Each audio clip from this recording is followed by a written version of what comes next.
بسم اللہ الرحمن الرحیم۔ خنزیر کا گوشت کیوں حرام ہے؟ صلاح الدین ایوبی سے ایک یہودی عورت نے سوال کیا۔ سلطان صلاح الدین ایوبی کے زمانے میں ایک یہودی عورت تھی جو اسلام پر ریسرچ کر رہی تھی۔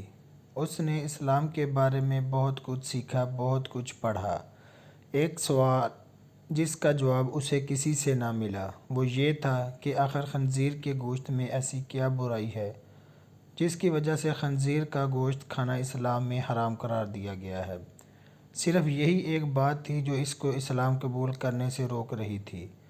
اپنے اس سوال کا جواب حاصل کرنے کے لیے وہ سلطان صلاح الدین ایوبی کے دربار میں پہنچی اور عرض کیا، سلطان معظم، میں نے اسلام کے بارے میں بہت کچھ پڑھا ہے اور بہت کچھ سیکھا ہے، حتیٰ کہ میں اس جگہ پر آ کھڑی ہوئی ہوں کہ اسلام قبول کر لوں، لیکن ایک بات ہے جو مجھے اسلام قبول کرنے سے روک رہی ہے، اور وہ بات یہ ہے کہ اسلام خنزیر کا گوشت کھانے سے کیوں منع کرتا ہے۔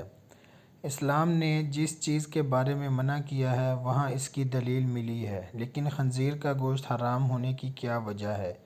اس بارے میں مجھے ابھی تک کوئی مضبوط دلیل نہیں ملی۔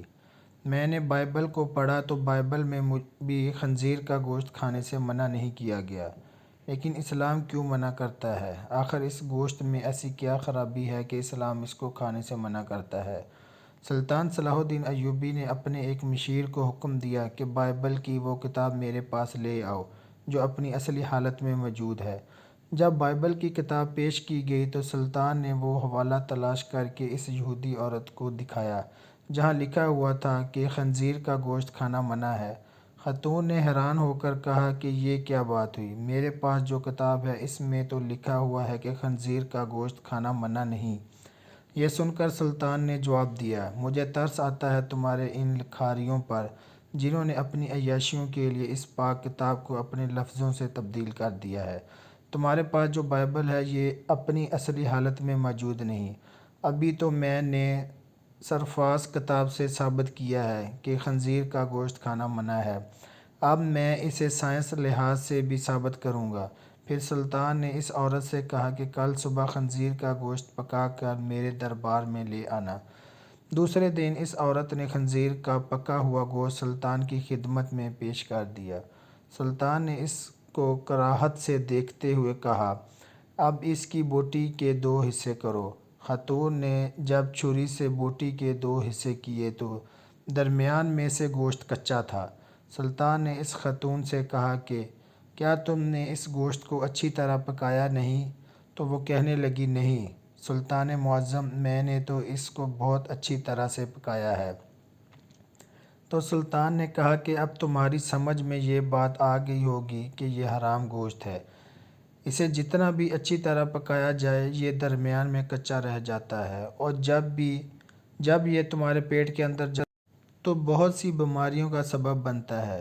دوسری بات یہ ہے کہ سور جس جگہ رہتا ہے یہ اپنے ارد گرد کی تمام گندگی حتیٰ کہ انسانوں کی گندگی کو بھی کھا جاتا ہے۔ اس کی خوراک بہت ہی غلیظ ہوتی ہے، اس حوالے سے وہ غلاظت اس کے گوشت میں بھی شامل ہوتی ہے جو بذات خود بیماریوں کو منبع ہے۔ تیسری بات ہے کہ جب سور کی مادہ کسی دوسرے سور کے ساتھ جنسی تعلق قائم کرتی ہے تو یہ اسے دیکھ کر خوش ہوتا ہے اور فخر محسوس کرتا ہے، اور یہ بے غیرتی کی خصلت اس کے گوشت میں بھی پائی جاتی ہے، اور اس کا گوشت کھانے والا بھی انہی صفات کا حامل ہوتا ہے کہ اپنی عورتوں کو دوسروں کے حوالے کر کے خوش ہوتا ہے اور فخر محسوس کرتا ہے۔ یہ واحد جانور ہے جس میں اتنی غلاظت اور بے شرمی بھری ہوتی ہے۔ جب آپ اسے جانور کا گوشت کھائیں گے جس کی بنیاد غلاظت سے بھری ہوئی ہے تو وہ آپ کو کیا فائدہ دے گا؟ یہ بات سن کر یہودی عورت سلطان صلاح الدین ایوبی کے سامنے جھک گئی اور کہا کہ سلطان معظم، اب آپ ہی مجھے کلمہ پڑھائیں۔ سلطان صلاح الدین ایوبی نے اس عورت کو کلمہ پڑھایا اور تمام دربار اللہ اکبر کے نعروں سے گونج اٹھا۔